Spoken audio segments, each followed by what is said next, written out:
Bíblia diz que nos últimos dias o amor de muitos se esfriaria. Mas essa palavra não é liberada para a igreja, ela é liberada para o mundo. Só que infelizmente a gente como igreja parece que a gente tomou posse dessa profecia. E o nosso amor pelo amado tem se esfriado. Mas eu quero declarar que o fogo do Espírito nesses dias está aquecendo corações novamente. Eu quero profetizar sobre a tua vida que você vai voltar a ter lágrimas no teu devocional. Eu quero profetizar sobre ti que você vai riscar a tua Bíblia de capa a capa, porque tudo nela vai te levar a Jesus. Eu quero profetizar que você vai amar ter tempo com Deus. Espírito Santo de Deus, aquece os nossos corações. Coloca a mão no seu coração e fala: Senhor, aquece meu coração. Faça uma oração: Senhor, eu não quero caminhar com meu coração frio. Eu também não quero ser morno, Senhor.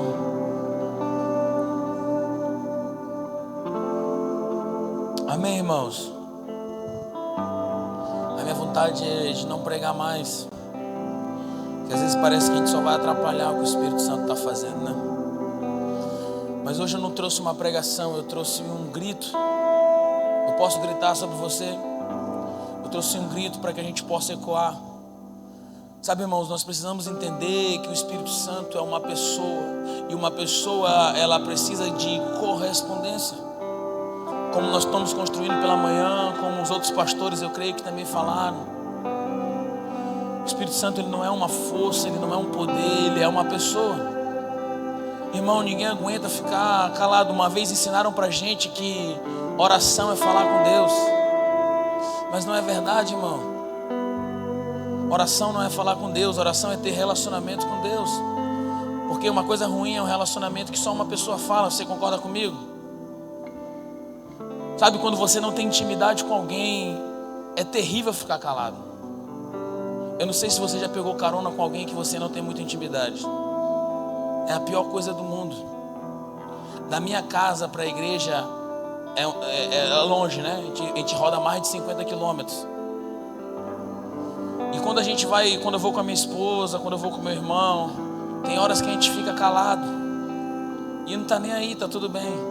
Agora quando você dá carona para alguém que você não tem intimidade, é terrível. Parece que se morrer o assunto fica um clima estranho no ar. É ou não? Talvez se você não consegue se aquietar na presença, é porque talvez você não tenha intimidade com Deus. E você só fica tagarelando, falando muito.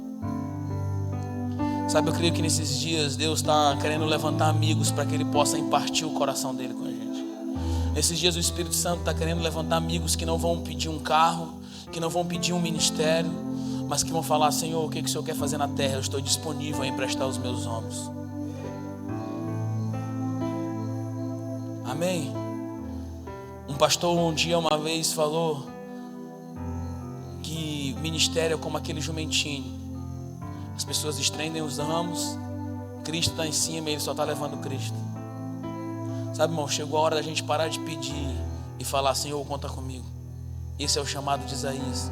A quem enviarei? A quem há de ir por nós? Ele não quer saber a missão, não quer saber o que é para fazer. Ele só diz: eis-me aqui, estou disponível. E eu quero te perguntar nessa noite: você está disponível a emprestar os seus ombros? Ainda que você tenha que abrir mão dos seus sonhos, ainda que você tenha que abrir mão dos seus negócios. Hoje eu comecei falando sobre algumas profecias de avivamento, tem muito mais. Então todas as pessoas, elas falam isso sobre o Brasil. Só que eu cresci ouvindo isso, irmão. Eu cresci ouvindo que o Brasil seria uma terra de avivamento, que nós seríamos celeiros de missionários. Todo mundo ouviu isso. Só que quanto mais a gente ouve isso, mais a gente ouve e mais a gente vê corrupção, adultério. Na igreja é normal o divórcio. Eu estava vendo um dado que igualou o mesmo porcentagem de divórcio na igreja. É a mesma porcentagem do mundo. Então como que tem tanta profecia sobre avivamento e cada vez mais nós estamos em decadência moral e ética? Porque no reino de Deus, irmão, o mais importante do que você vê é aquilo que você ouve. É por isso que Deus, ele levanta o profeta, bota lá no alto do monte, ele pergunta assim: o que você vê? Ele fala assim: eu vejo um vale de ossos secos, eu vejo morte. Só que o que o Espírito está bradando para ele? Profetiza a vida. Se você quer viver um avivamento, irmão, troque a sua ótica. Comece a viver por aquilo que Deus está falando no nosso coração. Então, pensando nisso, eu trouxe uma palavra de como esperar um avivamento. Como esperar, como colaborar com o Espírito Santo. Pela manhã eu também frisei, para quem não estava aqui. Para quem não estava aqui pela manhã, meu nome é Arthur, não importa muito, só para você me conhecer. Minha esposa é Beatriz, eu tenho uma filha Amy. Estou aqui com meu irmão Leandro, o discípulo Lucas.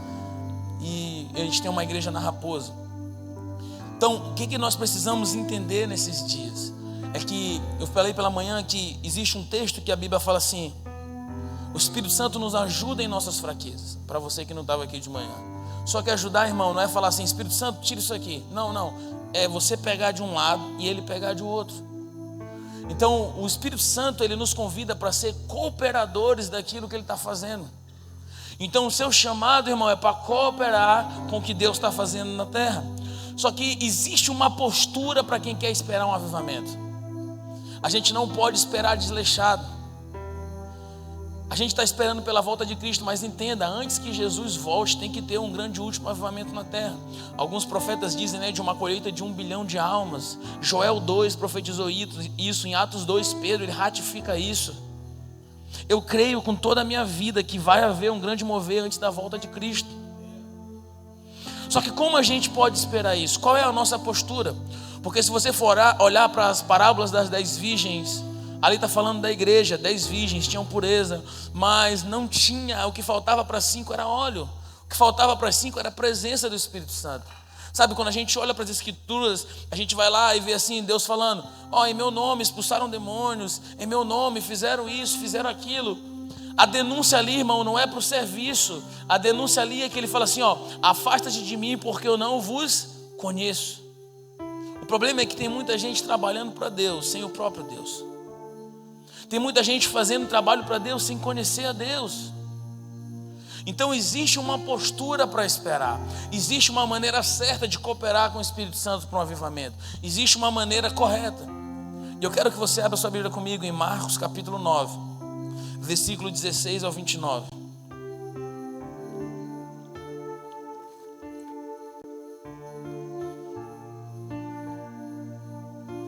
Irmãos, eu não sou um pregador que eu grito muito, mas eu fico muito rouco. Viu, pastor Luciano? É porque na hora do louvor eu fico gritando. Eu falo assim: não vou gritar mais não. Para adorar eu sou pentecostal, para pregar eu sou reformado, eu não grito muito, mas a minha garganta sempre grita aqui, né? Sempre fica ruim. Marcos capítulo 9, versículo 16 a 29. Se você está anotando essa mensagem, se você quer escrever, o título dessa mensagem é: A Espera de um Avivamento. Como colaborar com o Espírito Santo. Marcos 9, 16 a 29 diz assim: Perguntou Jesus: o que vocês estão discutindo? Um homem no meio da multidão respondeu: Mestre, eu te trouxe o meu filho que está com o espírito que o impede de falar. Onde quer que o apanhe, joga-o no chão, ele espuma pela boca, range os dentes e fica rígido. Pedi aos teus discípulos que expulsassem o espírito, mas eles não conseguiram. Respondeu Jesus: Ó geração incrédula, até quando estarei com vocês? Até quando terei de suportá-los? Tragam-me o menino. Então eles trouxeram. Quando o espírito viu Jesus, imediatamente causou uma convulsão no menino. Este caiu no chão e começou a rolar, espumando pela boca. Jesus perguntou ao pai do menino: há quanto tempo ele está assim? Desde a infância, respondeu ele. Muitas vezes esse espírito tem lançado no fogo, na água para matá-lo. Mas se podes, faz alguma coisa. Tem compaixão de nós e ajuda-nos. Se podes, disse Jesus, tudo é possível àquele que crê. Imediatamente o pai do menino exclamou: creio, ajuda-me a vencer a minha incredulidade. Quando Jesus viu que a multidão estava se ajuntando, repreendeu o espírito imundo, dizendo: espírito mudo e surdo, eu ordeno que o deixe e nunca mais entre nele. O espírito gritou, agitou-o violentamente e saiu. O menino ficou como morto, ao ponto de muitos dizerem: ele morreu. Mas Jesus tomou pela mão e o levantou, e ele ficou em pé. Depois de Jesus ter entrado em casa, seus discípulos lhe perguntaram em particular: por que não conseguimos expulsá-lo? Ele respondeu: essa espécie só sai pela oração e pelo jejum. Amém? Irmão, aqui o pai estava desesperado por um milagre. Ele queria algo, era algo espiritual, mas que também tocava o corpo. Sabe, eu quero fazer uma analogia, como eu vou repetir isso aqui, não é uma pregação, é um grito. Sabe, é uma preparação, é uma mensagem para preparar jovens e adolescentes. Sabe, irmãos, a gente está há muitos anos orando para que Deus toque. Eu tenho uma paixão por jovens e adolescentes. Há um tempo atrás, quando a gente estava com a igreja só em São Luís, eu me reunia, eu, meu irmão e mais um discípulo. A gente estava em tempo integral ali na igreja, nós três, e a gente orava muito por adolescentes. Deus, aviva, aviva. Então essa mensagem saiu de um lugar secreto, saiu de um lugar de preparar a igreja para o que Deus vai fazer. Então a primeira coisa que eu quero que você entenda é que esse pai estava com esse menino desde a infância. Jesus, ele pergunta: mas desde quando você está esperando por esse avivamento? Desde quando você está esperando por esse romper? Desde quando você está esperando por esse milagre? E o pai fala assim: desde a infância. E o menino está como morto. Sabe, irmão, eu vejo isso aqui como uma juventude. Desde a infância que a gente tem ouvido: vai acontecer algo, vai acontecer algo. E muitas vezes, irmão, é contrário daquilo que a gente vê. Mas eu quero trazer aqui 3 pontos de como você cooperar com o Espírito Santo e como você está preparado para o que Deus vai fazer nos últimos dias. Primeira coisa, se você está anotando, anote aí: esteja presente. Sabe, irmãos, a primeira coisa é você estar presente. Ele poderia estar em casa, ele poderia estar no médico, ele poderia estar em qualquer lugar, mas o que ele procurou? Ele procurou estar no ambiente da presença.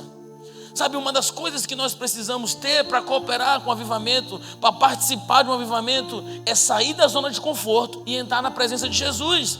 Nós precisamos começar a focar na presença de Jesus. É por isso que Davi, ele diz: eu não darei descanso aos meus olhos. Sabe, irmão, isso aqui é sair da zona de conforto. Isso aqui é se deslocar, é mudar de uma geografia. Então nós temos que estar presente. Mas a primeira coisa, não pode ser presente de qualquer jeito.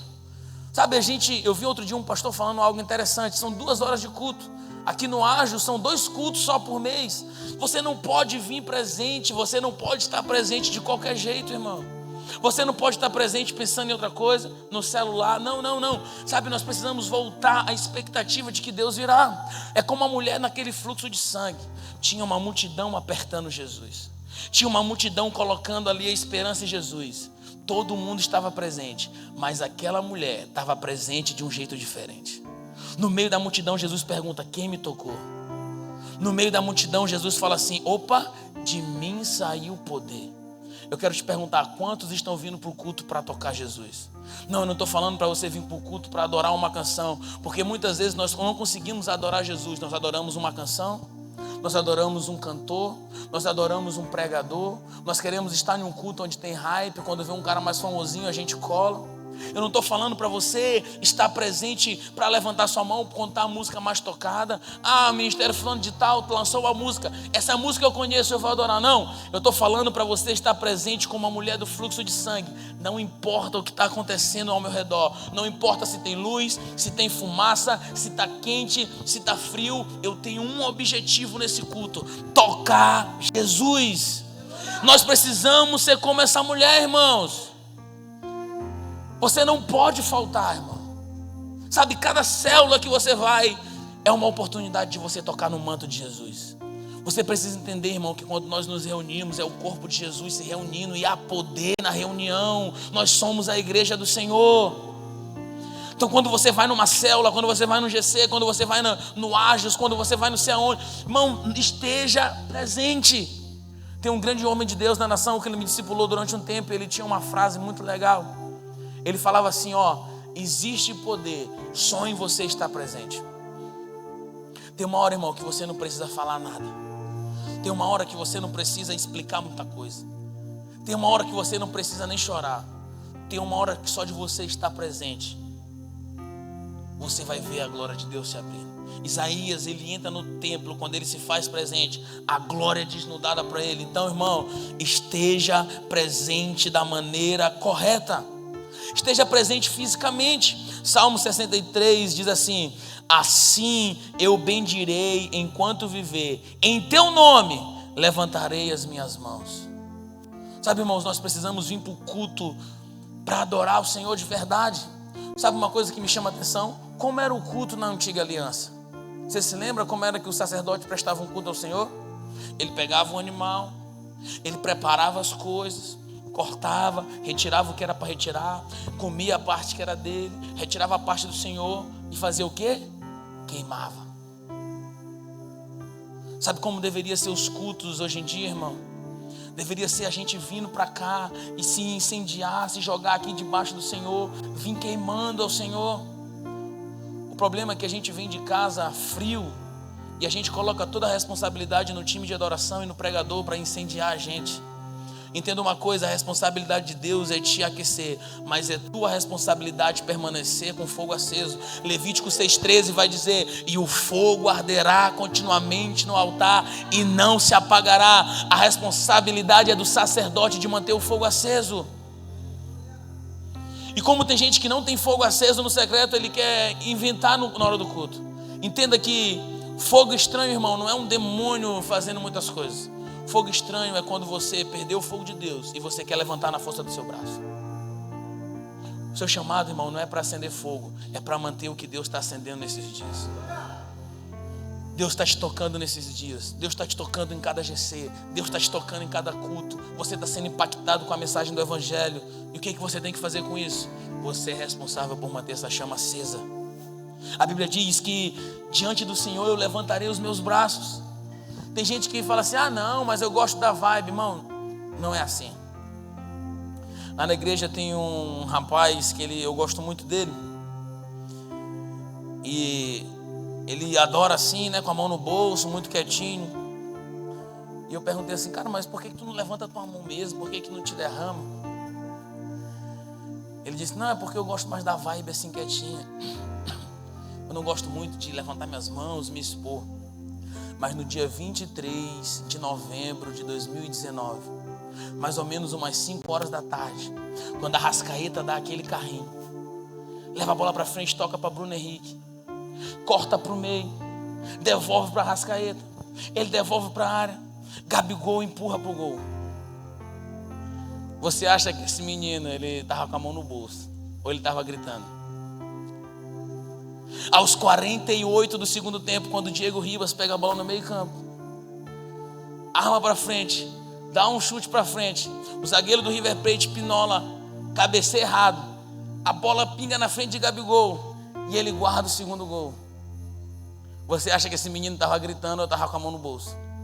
O problema, irmão, não é que a gente não consegue devotar o Senhor. O problema é que o nosso coração está devotado a ídolos. Tem gente que impregna muita força no ministério, mas não consegue render a adoração ao Senhor. Cuidado para o teu ministério não ser um ídolo. Tem gente que não, para fazer missões eu acordo cedo, eu corro, eu me arrumo, eu faço e aconteço.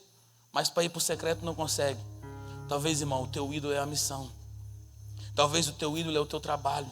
Talvez o teu ídolo é querer ganhar like. Então nós precisamos entender que não é estar presente de qualquer jeito, é estar presente com o coração rendido ao Senhor. Uma das coisas que me chama a atenção é que quando Jesus ele é ressurreto, quando Jesus ele ressuscita ao terceiro dia, quando Jesus levanta naquele dia de Páscoa e ele começa a aparecer para algumas pessoas, alguns historiadores vão dizer que Jesus apareceu para 500 pessoas. Só que em Atos capítulo 2, quando o Espírito Santo desce, apenas 120 são batizados. Aonde estavam os 380 para quem Jesus apareceu ressurreto? Sabe, irmão, quando você se faz presente, quando você acredita no que Deus está fazendo, Ele vai te derramar o Espírito Santo sobre ti. Nós precisamos ser uma igreja presente. Nós precisamos ser uma igreja que está aqui como aquele pai. Ele falou o quê? Eu não posso salvar o meu filho. É como aquele pai estava dizendo: eu não posso produzir o avivamento, mas eu sei uma pessoa que pode.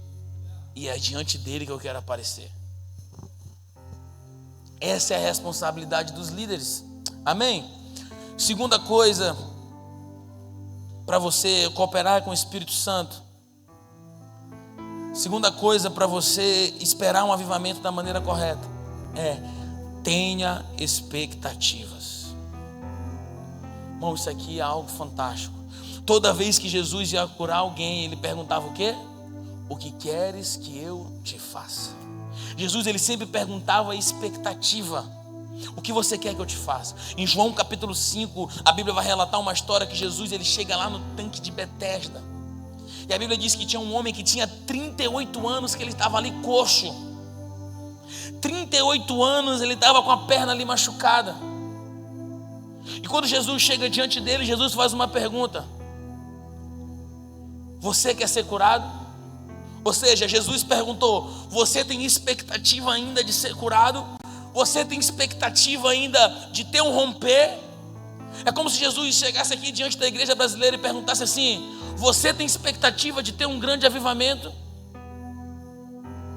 Sabe o que aquele homem responde? Ele fala assim: se eu ao menos tivesse alguém que me levasse até as águas, eu seria curado. A expectativa daquele cara não era ser curado, era ter alguém. Sabe por que nós não somos visitados ainda com avivamento? Porque a nossa expectativa não está em viver um avivamento. A nossa expectativa muitas vezes está em apoiar homens, apontar homens e participar de um mover e falar: que culto legal. Nós precisamos ter expectativa, irmão, de que Deus irá fazer algo. Aquele pai, ele estava com uma expectativa. Aquele pai tinha uma ardente expectativa. A pior coisa que tem para um crente é se acostumar com a presença. A Bíblia diz que a arca ficou longe de Israel durante 70 anos. Naquele período de Icabô, foi-se a glória. Os filhos de Eli morrem. Eli está ali, um sacerdote gordo. Ele cai e morre. A arca vai-se embora. A mulher dá à luz a um filho e fala o quê? Icabode, foi-se a glória. A arca vai para a casa de quem? Para a arca de Abinadab. Irmãos, a arca fica 70 anos na casa de Abinadab. E nunca mostrou-se um milagre. Não mostrou que Abinadab prosperou. Por quê? Porque ele não interagia com a presença. Para ser mais horrível ainda, Abinadab tem um filho chamado Uzá. Uzá significa força do braço. Davi, ele coloca a arca no carro de bois, que não era a estratégia que Deus tinha dado. Deus falou o quê? A arca tem que ser carregada nos ombros dos sacerdotes. E Davi bota onde? No carro de bois. A estratégia dos filisteus. Entenda uma coisa, irmãos: quem Deus quer levantar para levar a glória dele não são os métodos, não é uma parede, são pessoas. É eu e você.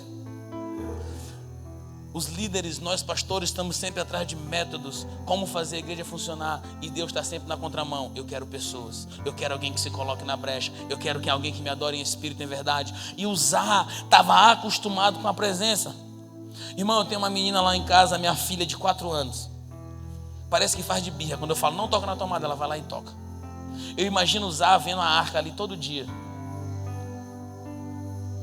Se acostumou, irmão. E quando a arca vai passando, ele mete a mão e morre. Existe um problema quando nós nos acostumamos em fazer igreja. Existe um problema quando nós nos acostumamos em fazer culto. A maior desgraça que pode ter para uma igreja é ela se tornar profissional. Porque o Senhor não está procurando profissionais, Ele está procurando sacerdotes. Depois que Uzá morre, a arca vai parar na casa de um cara chamado Obed-edom. Irmão, você tem que estudar sobre Obed-edom. A arca fica na casa de Obed-edom 3 meses. A Bíblia diz que ele foi tão abençoado, mas tão abençoado, prosperou tanto em 3 meses, que Davi ficou: não, vou buscar a arca logo. Só que Davi busca a arca. Presta atenção nisso aqui. Obed-edom fica tão doido com a presença, ele prosperou tanto, que ele falou assim: eu não quero mais morar nessa casa, eu vou morar aonde a arca for. Obed-edom pega a casa dele, os filhos dele, abandona tudo para trás e vai morar dentro da onde estava a presença. São homens como Obed-edom, jovens como Obed-edom que Deus está procurando, que vão abandonar sonhos, abandonar até talvez geografias, abandonar tudo que tiver para habitar no lugar da presença. Amém? É isso que Deus está procurando, expectativa. Como é que você tem chegado no culto? Mais uma vez você vindo voluntário. Mais uma vez no louvor. Mais uma vez passar som. Qual foi a última vez que você veio para um culto, irmão, com a expectativa de que Jesus realmente iria visitar o culto? Qual foi a última vez que você veio para o culto com uma expectativa alta de que Deus realmente ia tocar? Qual foi a última vez que você perguntou para Deus: será que é hoje que o Senhor vai avivar a nossa igreja? Será que é hoje que o Senhor vai avivar o GC? Será que é hoje que o Senhor vai curar alguém no nosso GC? Será que é hoje que o culto vai estar avivado? Qual foi a última vez que você veio para o culto de que realmente você tocaria Jesus? Nós precisamos parar de ser profissionais, irmãos. Nós precisamos parar de ir para o culto e prestar um culto de devoção ao Senhor. Comece a criar expectativas, não nos homens e não pequenas, porque aquilo que é possível você vai fazer. Sabe quando o profeta ele chega na casa daquela viúva, ele pergunta assim: o que é que você tem? Ele diz: eu não tenho nada, eu tenho um pouco de trigo e um pouco de óleo, vou fazer um bolo e vou morrer, vou comer e vou morrer. O profeta fala para aquela mulher: não, me dá o bolo e pega vasilhas, não poucas, e começa a trazer, porque o óleo vai começar a descer. Aquela mulher vai chamar na vizinhança, ela pega a vasilha aqui, pega a vasilha ali, começa a liberar a vasilha. Quando chega na última vasilha, ele pergunta: tem mais? Ele fala: não, acabou. E se tivesse mais? Entenda uma coisa: Jesus ele não vai liberar da presença dele aonde não tem fome e sede. Deus ele não trabalha com desperdício. Deus ele não trabalha com desperdício. A Bíblia vai dizer que derramarei água para o sedento. Quantos ainda têm fome e sede de Deus? É isso que o Senhor está procurando, irmãos. Nós precisamos estabelecer um lugar de expectativa. Nós não podemos ser profissionais em cultos. O avivamento só vai vir quando nós o desejarmos, quando nós tivermos expectativa. Isaías 54:1 fala: canta alegremente, ó estéril que não deste a luz, rompe em cântico, exclama com alegria, tu que não tiveste dores de parto, porque mais são os filhos da mulher solitária do que os filhos da casada, diz o Senhor. Amplia o lugar da tua tenda, estendam-se as cortinas das tuas habitações, não os impeça, alonga as tuas cordas e fixa bem as tuas estacas. Irmãos, antes de você ter um filho, você tem que ter um quarto a mais. Eu me lembro que quando minha esposa a gente foi ter a nossa filha, Amy, tudo era menino, tudo. E arruma quarto, vai, corre para arrumar, para pintar, não sei o quê. A casa é preparada contando com que o menino chegue. Deixa eu perguntar para você: o seu devocional, ele ainda conta que o menino vai nascer? O seu devocional ainda conta que Jesus vai vir? Quando você vai para o culto, você ainda tem expectativa de que o avivamento vai nascer? Nós precisamos criar expectativa que Deus irá fazer. Terceiro e último ponto, para a gente convidar você para um tempo de oração. Se você quer viver o avivamento, você precisa gerar isso em oração e jejum. A Bíblia diz que essa casta só sai com oração e jejum. Sabe, nossas orações ela tem que tocar pessoas, irmãos. Nenhum avivamento acontece sem oração. Você precisa entender isso. Nenhum mover de Deus acontece sem oração. A Bíblia diz lá em Tiago 5,17 que Elias era um homem como eu e você, sujeito às tentações. Mas Elias orou e choveu. Elias orou e parou de chover. Sabe, quando você entende isso, você entende que você precisa gerar o avivamento em oração. Eu não estou falando, irmão, uma oração de desencargo de consciência. Ô Senhor, obrigado por isso, obrigado por essa comida. Sabe, aquela oração, água com açúcar, que você chega de noite: ô Senhor, eu não orei hoje, mas tu sabes, obrigado porque o Senhor estava comigo o dia todo. Jesus fala assim: eu estava contigo, só minha presença mesmo, que eu sou onipresente. Eu não estou falando, irmão, essa oração mais fraca que caldo de peteca. Eu estou falando em entregar a sua vida em devoção. A Bíblia diz que quando Elias foi fazer chover, ele vai lá para cima do monte e ele leva um servo com ele. A Bíblia diz que Elias coloca a sua cabeça, eu não vou conseguir porque eu estou gordinho. Mas a Bíblia diz que Elias coloca a sua cabeça entre as pernas, ele fica de cócora. Ele está dizendo, vai chover, vai chover. O que Elias estava fazendo ali, irmão? Se você for ver, as mulheres hebreias, elas tinham uma maneira de dar luz. Sabe como era? Elas botavam a cabeça entre as pernas e ficavam de cócoras. Elias não estava anunciando uma chuva, ele estava gerando uma chuva. Quantos aqui estão dispostos a gerar um avivamento para o Senhor? Quantos estão aqui dispostos a comprometer a sua vida para gerar isso em oração e jejum? Arthur, como tu sabe que Elias estava gerando? Mão na Bíblia aponta para serviço. Deixa eu te perguntar uma coisa. A nuvem que Elias viu no céu era do tamanho da mão de um homem ou do tamanho da mão de um Deus? É Deus quem faz a chuva descer, mas é o homem quem gera em oração aqui na terra. Elias estava lá com o serviço dele. Senhor, lembra que o Senhor me escolheu como profeta e eu estou clamando aqui, faz chover. Você sabe como você vai gerar uma oração, irmão? É quando você abandonar as distrações e falar assim, Senhor, lembra que o Senhor prometeu que Pinheiro seria uma cidade avivada? Pois é, eu estou aqui para te lembrar. Senhor, lembra quando o Senhor prometeu que do Brasil seria um celeiro de missionários? Pois é, eu estou aqui para lembrar. Senhor, o Senhor lembra que o Senhor prometeu que se levantaria jovens e adolescentes que iriam pelas nações? Pois é, Senhor, eu estou aqui para te lembrar. Era isso que Elias estava fazendo, irmão. Ele estava lembrando Deus. Deus foi o Senhor que me escolheu, faz chover. É por isso que a nuvem é do tamanho da mão de um homem, porque é serviço do homem se achegar a Deus. É serviço do homem buscar de todo o coração. É serviço do homem buscar, bater e pedir. Porque quando Jesus ele vai falar sobre oração, ele usa exemplos de persistência. A Bíblia vai dizer que a glória de Deus é se esconder, irmão. Sabe quando a minha filha ela vai brincar de esconde-esconde comigo? A minha casa é pequena. E eu fico ali atrás da cortina com essa barriga aqui toda. E meu pé aparecendo e minha filha fala assim, te achei, pai.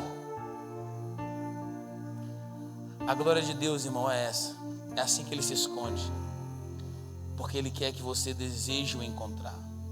Ele está tão escondido como um pai atrás de uma cortina. Basta você entrar no seu quarto, você vai olhar o pé dele e falar, pai, te encontrei. É por isso que ele diz que a glória dele é se esconder, porque ele quer saber até onde você vai.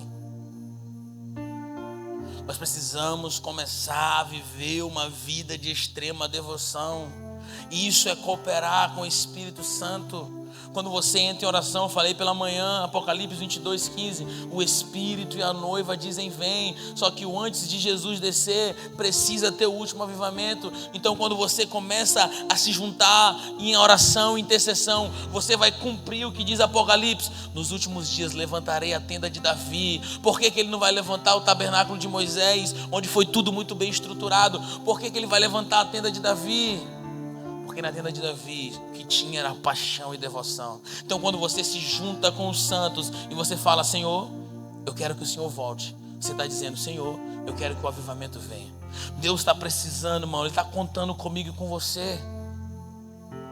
É isso que nós precisamos fazer nesses dias. Por isso que Ele usa exemplos de persistência. Por acaso, tendo um juiz injusto, Ele se coloca no lugar de juiz injusto. E chegar uma viúva e falar, julga minha causa, julga minha causa, julga minha causa. Mesmo sendo um juiz injusto, ele não vai falar, ó, mulher chata e persistente, porque você está me importunando, eu vou resolver a tua causa. Depois ele vai lá e se coloca como um pai, ele fala assim, por acaso se você me pedir pão, por acaso se você me pedir peixe, eu vou te dar cobra, se você me pedir pão, eu vou te dar pedra. Depois ele se coloca num lugar de amigo. Ele fala assim, tendo um amigo dormindo na madrugada, chegando outro amigo e batendo na porta dele, falando, me dá um pouquinho de pão aí. Esse amigo mesmo com sono, ele vai dizer, não tem pão, vá para sua casa. Mas o amigo persistindo, Ele vai se levantar da cama, vai pegar e vai dar pão. Jesus, ele termina essas 3 parábolas falando assim: buscai, pedi e batei. É o que ele está esperando de mim e de você, irmão. Não é uma oraçãozinha, ô Senhor, obrigado. Não.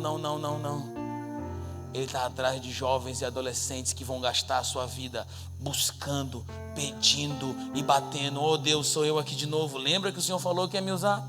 Deus, sou eu aqui de novo. Lembra que o Senhor falou que ia avivar Pinheiro? Deus, sou eu aqui de novo. Lembra que o Senhor falou que ia avivar o Maranhão? Ah, beleza, o Senhor ainda não quer, mas só estou te lembrando que eu estou aqui. Irmãos, não há famílias fortes sem oração. Não há avanço missionário sem oração. Não há poder espiritual sem oração. A oração, ela é o oxigênio da igreja, irmão. Oração é um sinal de que você nasceu de novo. Oração é a evidência de um cristão maduro que quer ser revestido de poder. Oração é o que move a mão de Deus. Se a gente começar a passear pela Bíblia, irmão, o que nós vamos encontrar? Homens de oração. Eu olho para as escrituras lá em Gênesis, eu encontro Abraão. Abraão orou por Ló. Deus ia destruir toda a Sodoma, mas não destruiu a família de Ló. Por quê? Porque oração traz livramento e salvação. Deus estava decidido: eu vou matar todo mundo, irmão. Abraão vai lá: ô Senhor, livra Ló. Amém? Eu me lembro de Moisés em Cádiz Barneia, quando por 1 hora ele discipula Deus. Deus chega para Moisés e fala assim: eu vou matar o povo, vou matar todo mundo. Moisés chama Deus assim: senta aqui, vamos tomar um cafezinho. Não vai pegar bem para o Senhor tirar o povo do Egito e matar. O que os outros povos dirão sobre você? E Deus começa a pensar: Moisés tem razão. Só que Deus fala assim: não, vou matar o povo. Aí Moisés engrossa: tá bom, se tu quer matar o povo, risca o meu nome do livro da vida. E Deus fala: tá bom, Moisés, não é dessa vez que eu vou matar o povo. Quando eu começo a olhar para as escrituras, irmãos, eu começo a ver homens desse jeito. Eu começo a olhar para Ana, uma mulher estéril, mas que perseverou na oração, chamada de radical, chamada de bêbada, mas perseverou. Eu olho para Samuel uma vez chega diante do povo e fala assim: longe de mim pecar contra Deus, deixando de orar por vós. Eu lembro de Daniel, irmão, orando para Deus fechar a boca dos leões. Eu lembro de Daniel começando a orar e Deus tira do céu Miguel e fala assim: ó, tem um cara lá orando, vai lá e destrói esse principado. Eu lembro de Cornélio, soldado gentil que orava, mesmo sem muita informação, não sabia orar direito. Ele começa a orar, Cornélio, um soldado gentil: Senhor, Arthur, eu não sei orar direito, eu não sei falar direito. Irmão, não fala. Se você ora em línguas, pega lá o teu cafezinho, bota lá e fica lá orando em línguas. Arthur, eu já orei tudo que tinha para orar. Fala assim: Senhor, não tenho mais nada para falar, mas vou ficar aqui 30 minutos na tua presença calado, chorando. Cornélio estava lá, irmão, sem muita informação do que era evangelho, sem muita informação de quem era Jesus. E quando ele está lá, Deus pega Pedro e leva na casa de Cornélio, e ali abre uma porta de salvação. Por quê? Porque um homem decidiu orar. Eu lembro da mulher Ciro-fenícia. Jesus, ele está lá com os discípulos e ele fala assim: Senhor, a minha filha está endemoniada, faz alguma coisa. E Jesus pega e fala assim: eu não vou curar a tua filha, eu não vou expulsar esse demônio. Eu vim para os perdidos da casa de Israel. Aquela mulher se levanta como uma feroz intercessora. Entenda, irmão, para você ser um feroz intercessor, você não precisa gritar e dar ordens para Deus. Você precisa se humilhar e reconhecer quem Ele é. Aquela mulher Ciro-fenícia se abaixa e fala assim: Senhor, mas até os cachorrinhos comem da comida que cai da mesa. Por favor, cura minha filha. Essa mulher é uma mulher de oração, irmão. Jesus olha aquilo e ele fica extasiado e ele precisa fazer alguma coisa. Eu lembro dos crentes, irmão, os puritanos. Eu lembro dos avivalistas. Uma vez Spurgeon estava no seu culto, onde visitavam em média ao domingo 12.000 pessoas, e perguntaram assim para Spurgeon: Spurgeon, qual é o segredo do sucesso? E Spurgeon fala assim: enquanto eu estou aqui pregando a palavra, lá embaixo tem uma usina de poder intercedendo por mim. Esse é o segredo do sucesso: lágrimas e oração. Spurgeon fala assim: eu estou terminando a pregação aqui no domingo, mas amanhã aqui, segunda-feira, se abre outra usina de oração. Eu lembro dos morávios, irmãos, jovens como eu e você. Eles fizeram um pacto: vamos orar uma hora por dia apenas. O conde Zinzendorf, ele pega e fala assim: eu tenho uma chácara, pode vir todo mundo aqui orar uma vez por dia. Começou a se reunir jovens orar, começaram a orar. A oração que era para durar 1 hora por dia durou 100 anos ininterruptos. 100 anos sem oração. Não, irmão, não estou falando como a Hope, nada contra, eu amo a Hope, acho muito legal, mas lá não tinha ninguém para bancar não, irmão. Foi um mover sobrenatural, 100 anos em oração. 100 anos. Nunca mais na história vai ter um avivamento como o dos moráveis. Nunca mais vai ter gente orando 100 anos como eles oraram. Mas também é o maior envio missionário registrado em toda a história da humanidade. Jovens como eu e você, que decidiram se juntar para orar. Resultado disso, um dia 2 irmãos, eles estão lá, eles saem lá eles saem lá da Alemanha e vão para Londres para evangelizar. Quando eles chegam em Londres, eles têm primeiro contato com um povo chamado escravos. E eles ficam abismados com os escravos sendo levados. Eles perguntam assim: ei, o que são aqueles ali? São escravos. Beleza, mas eles estão indo para onde? Eles foram comprados e eles vão morrer nessa fazenda. Sabe o que aqueles irmãos morávios falam? Então eu quero me vender como escravo, porque se eles vão para lá, quem vai evangelizar eles? Os 2 irmãos, eles vão, imagina a mãe dele chorando, irmão. A biografia dele diz que os outros morávios começaram a chorar. Eles entraram no navio com todos os escravos e falaram assim: o cordeiro é digno de receber toda a adoração.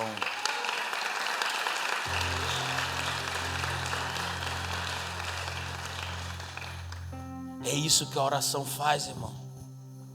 Eu me lembro de um avivalista chamado Jeremias Lampier. Quem era esse homem? Era um pastor? Era um missionário? Era alguém revolucionário? Não.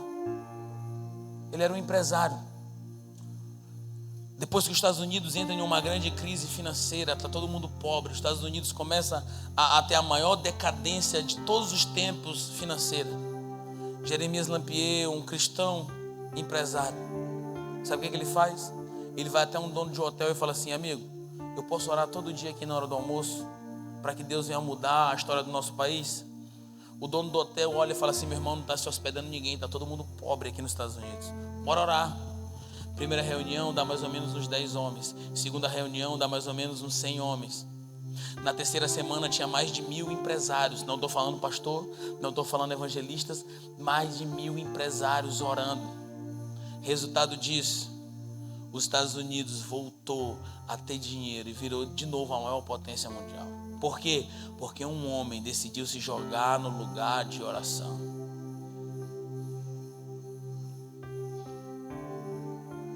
Irmãos, o Senhor está nos convocando, não para brincar, não para participar de mais um acamp. O Senhor está nos convocando para nos comprometer com toda a nossa vida, para que Ele seja glorificado. Nós estamos chegando, irmão, próximo à volta de Jesus. E eu te pergunto, quando Ele voltar, ainda vai encontrar fé na terra? Isso que as Escrituras estão nos perguntando. Quando eu voltar, será que não encontrarei fé na terra? O Senhor está querendo levantar homens e mulheres comprometidas com o lugar de oração. Se você entendeu essa mensagem, eu quero te convidar a você a ficar de pé.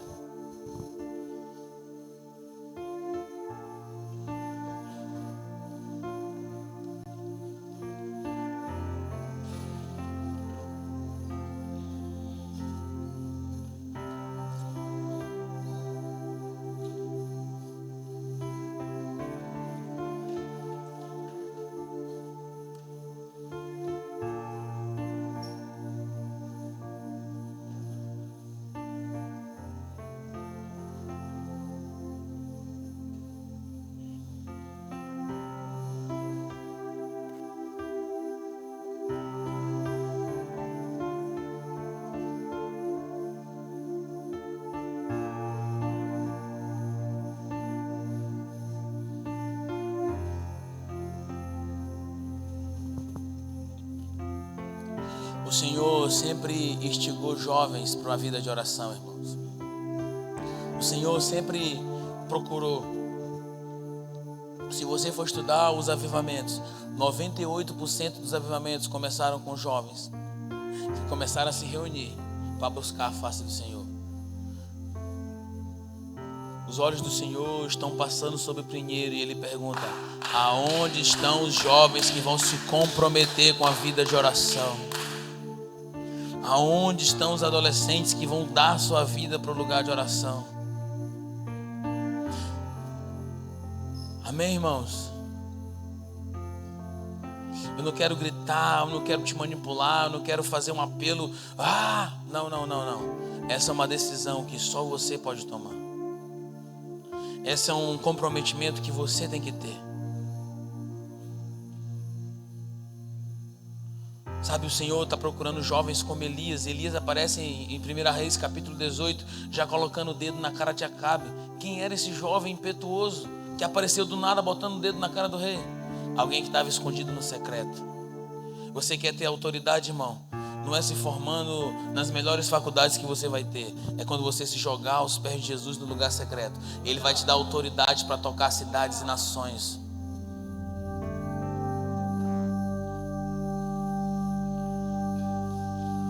O Espírito Santo está nos convidando para cooperar com Ele para esse último avivamento. O Espírito Santo está nos convidando para esse temor de vida de oração. Esse é o convite do Espírito Santo.